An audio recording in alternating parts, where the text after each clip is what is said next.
Student survivors of the Stoneman Douglas High School shooting in Parkland made their way here to the Tallahassee State Capitol in hopes of making a difference in gun control. But the law says it's part of our responsibility as dog owners to clean up after our pet when they go in public places. But camping doesn't look much like it used to. People still want activities like fishing and kayaking, but they also want to surf. The internet, that is. A slice of lemon can spruce up any plain old water, but you may be drinking more than what you bargained for. If you're feeling the heat, so are your pets. Experts say on a 90-degree day, the interior temperature of your car can reach 109 degrees in less than 10 minutes. Now, in just a few days, this road will be packed with cars headed to the Red Hills International Horse Trials, where elite equestrians and horses from 28 states and 11 countries compete. Sure, we've all indulged a time or two in a fast food restaurant. Thank you. But experts say with their new dietitian, Taco Bell is making it easier to eat their food guilt-free. For any Florida State student athlete, suiting up in the garnet and gold is always something special. But for one football player, his connection to Florida State runs even deeper. Reporter Jacob Russo has the story. Hey Seminoles, Lindsey Goodwin here, super excited to introduce Senior Associate Athletic Director Vanessa Fuchs. While Jessica has quite the list of accolades to carry with her beyond Florida State, including nearly 200 strikeouts this season alone, it is her benevolent personality that truly gives a whole new meaning to her success. FSU head football coach Jimbo Fisher is battling for more than just another national championship. But DeAndre found the motivation he needed to get back up. And that motivation is what led him here. Every Monday and Wednesday afternoon, DeAndre visits an area middle or elementary school to inspire them to read, to be a good classmate, and to listen to their parents and teachers. Shelter pets and college students seem to have one thing in common: high levels of stress. Research studies show that interactions with animals can decrease stress in humans, which is why many students may decide to adopt.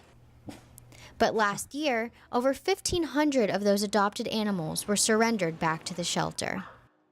It's not fair to the animal to adopt them and then immediately have to rehome them after they've already gone through this potentially traumatic shelter experience. It's just extremely stressful and not fair on the animal, especially when their lives are already so short. But while rehoming is stressful on the animal, it can also be stressful on the owner.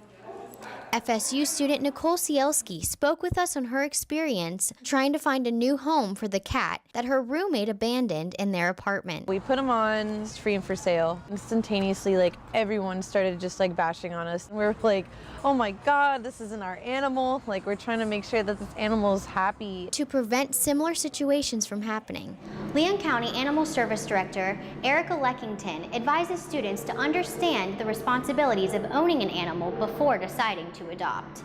College students and young people in general really need to look at their life, both in the short term and in the long term, and figure out how an animal looks in that lifestyle. Erica also advises students to consider fostering before adopting.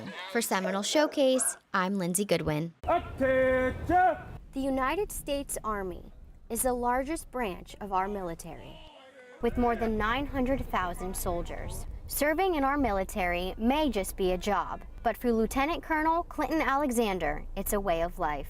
My dad was in the military, so all along I kind of was drawn to this idea of service.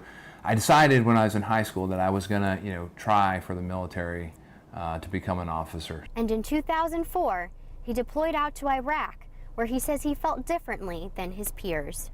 Others were upset and sad. For me, I just had this overwhelming sense of peace about it, this is exactly where I'm supposed to be.